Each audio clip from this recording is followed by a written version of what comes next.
আসসালামু আলাইকুম। 2026 সালের ফেব্রুয়ারিতে আমাদের জাতীয় সংসদ নির্বাচন আদৌ হবে কি না, নাকি আরো পিছিয়ে যাবে,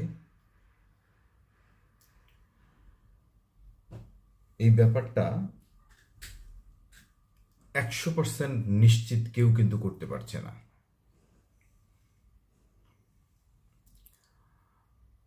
কোনো গণমাধ্যম, কোনো পত্রপত্রিকা, কোনো টক শো, রাজনৈতিক নেতৃবৃন্দের আলোচনায় আপনি স্পষ্টত কোনো আনসার এখানে পাবেন না। আপনারা যদি একটু রাজনৈতিকভাবে সচেতন হয়ে থাকেন, তাহলে ব্যাপারটা আপনাদের চোখে এতদিনে পড়ার কথা। আমি বেশ কিছুদিন যাবৎ আপনার Reuters, AP, financial times, business standard, daily star, এরকম আন্তর্জাতিক বা স্থানীয় অনেকগুলো সংবাদ মাধ্যমের রিপোর্ট অ্যানালাইসিস করে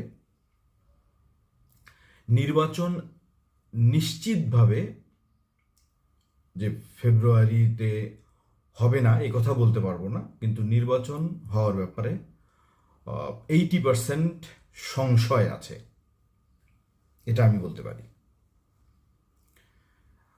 এর অলমোস্ট আপনার 2 ডজন কারণ আছে, 2 ডজন। প্রথম যে কারণটা আমরা খেয়াল করছি, সেই কারণগুলো নিয়ে কথা বলবো। আমরা যেটা দেখেছি, ইনস্টিটিউশনাল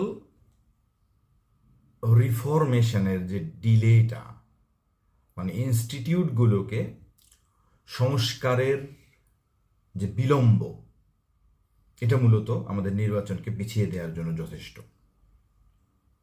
এই বিষয়ে guardian, international crisis group, daily star, এই 3টা উৎস থেকে যে বিশ্লেষণটা পাওয়া গেছে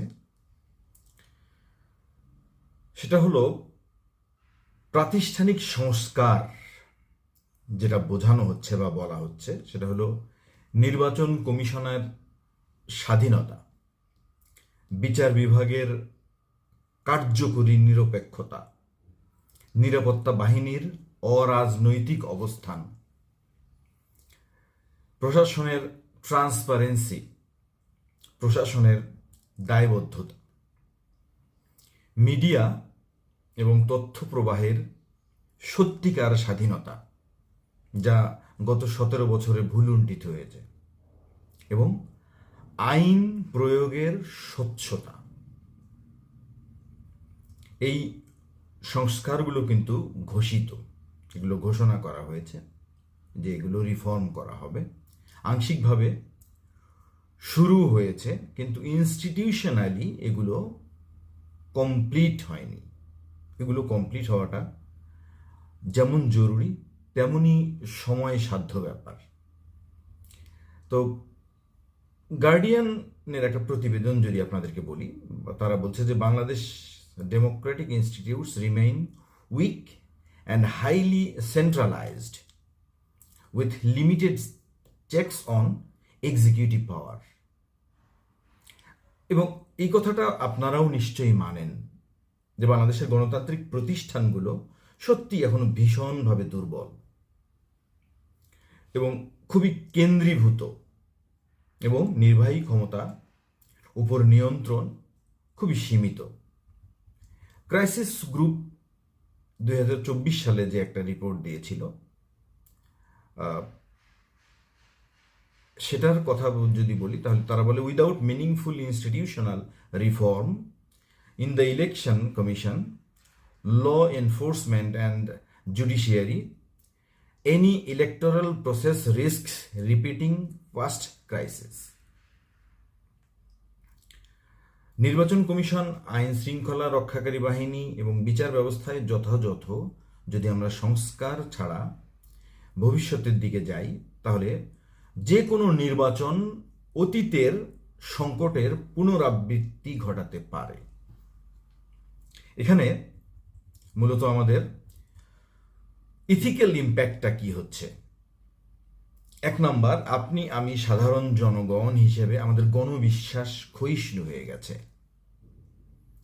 তাই ভোট শুধুমাত্র আয়োজন করলেই হবে না, এটা এক ধরনের নৈতিক চুক্তি রাষ্ট্র এবং নাগরিকের ভিতরে। প্রাতিষ্ঠানিক সংস্কারহীন যদি এই চুক্তিটা হয়, তাহলে সেই বিশ্বাসের ভিত্তি দুর্বল হয়ে যায়। আমি যদি আপনাকে প্রশ্ন করি, আপনি কি নিশ্চিতভাবে বলতে পারবেন যে আসলেই এই গণবিশ্বাসটা এখনো প্রতিষ্ঠিত হয়েছে? এটা হয়নি। এরপর হলো ন্যায় বিচারের প্রশ্ন। নির্বাচন সংক্রান্ত বিরোধ এবং অভিযোগের নিষ্পত্তি যদি নিরপেক্ষভাবে না হয়, নাগরিকরা যেটা মনে করেন সেটা হলো ফলাফলটা আগে সঠিক হওয়া দরকার। কারণ এটা গণতন্ত্রের মূল নৈতিক কাঠামোটাকে ধ্বংস করে দিয়েছে। এই ধ্বংসটা যদি আরেকবার হয়, তাহলে আমরা এই 17 বছরের শুধু দোষ দিয়ে কোনো ফায়দা নিতে পারবো না, আমরা আবার ওই গর্তের মধ্যেই পড়ে যাব। তাই ন্যায় বিচার প্রতিষ্ঠিত হবে কিনা এটা নিশ্চিত করে আমরা কেউ বলতে পারছি না। অংশগ্রহণে নিরুৎসাহিতা, সাধারণ ভোটার, তরুণ প্রজন্ম এখনো আমরা মনে করি সত্যি এই ভোটের ব্যাপারে এতখানি ট্রাস্ট পাচ্ছে না। এখন পর্যন্ত তারা সেই মানসিকতাটা তাদের ভিতরে জন্ম নেয়নি। এবং আমরা বৈষম্য বিরোধী ছাত্র আন্দোলনে যে উচ্ছ্বাস উদ্দীপনা দেখেছিলাম, এর বাইরেও কিন্তু একটা ছাত্র সমাজ আছে যারা রিয়েলি ইনঅ্যাক্টিভ, যারা রিয়েলি আমাদের এই নোংরা রাজনীতির ভাষাটাকে বুঝতে চায় না। তারা সত্যিই তাদের ইনকাম রিলেটেড, তাদের সোশ্যাল মিডিয়া রিলেটেড, তাদের নিউ লাইফ নিয়ে তারা ব্যস্ত এখনো আছে। আমরা কতিপয় বৈষম্য বিরোধী আন্দোলনের নেতাকে এখনো মাঠে দেখছি, আর বাকি সবাই তাদের জগতে ফেরত গেছেন। আমরা তাদের ব্যাপারটা, নিরুৎসাহিতাটাকে কেউ আমলে নিচ্ছি না, কারণ তারা দেখে যেগুলো সেই আগের অবস্থাতেই চলে গেছে।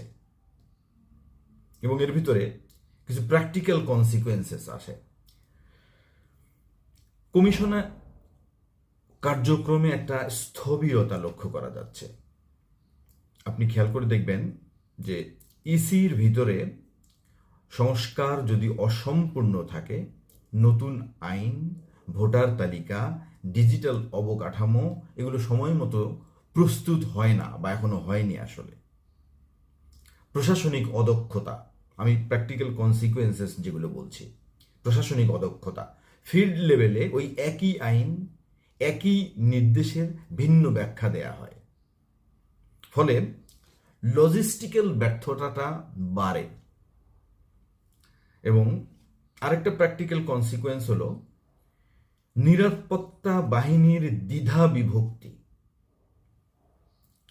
তাদের ভূমিকা ল অ্যান্ড অর্ডার বনাম ইলেকশন সিকিউরিটি স্পষ্ট যদি না হয়, স্পষ্ট যদি আমরা না করতে পারি, তাহলে মাঠ পর্যায়ে দায়িত্ব পালনে অনিশ্চয়তা তৈরি হবে। তারা কিন্তু গত 17 বছর একটা ধারা দেখে শিখে গেছে। অনেকের চাকরির বয়স 10 বছর, অনেকের 15 বছর। তারা কিন্তু জানে যে ল অ্যান্ড অর্ডার সিচুয়েশন ঠিক উপর থেকে এইভাবে চাপিয়ে দেওয়া হয়, তাদের দায়িত্ব শুধুমাত্র হুকুম পালন করা।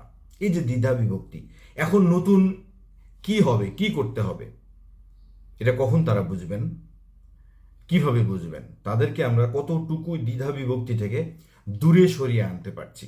এবং শেষটা হলো তারিখ পরিবর্তনের একটা চাপ আছে।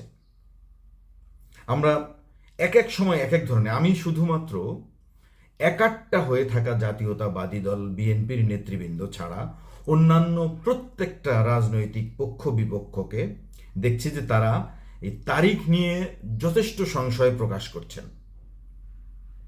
কারণ কমিশনের পক্ষ থেকে বা বর্তমান সরকারের পক্ষ থেকে সংস্কার সম্পূর্ণ না হওয়া পর্যন্ত এইটাকে একটা যুক্তি হিসেবে ব্যবহার করে নির্বাচন পেছানোর সম্ভাবনা অত্যন্ত প্রকট। এটা প্রথম অংশ, আজকে এ পর্যন্তই। ধন্যবাদ।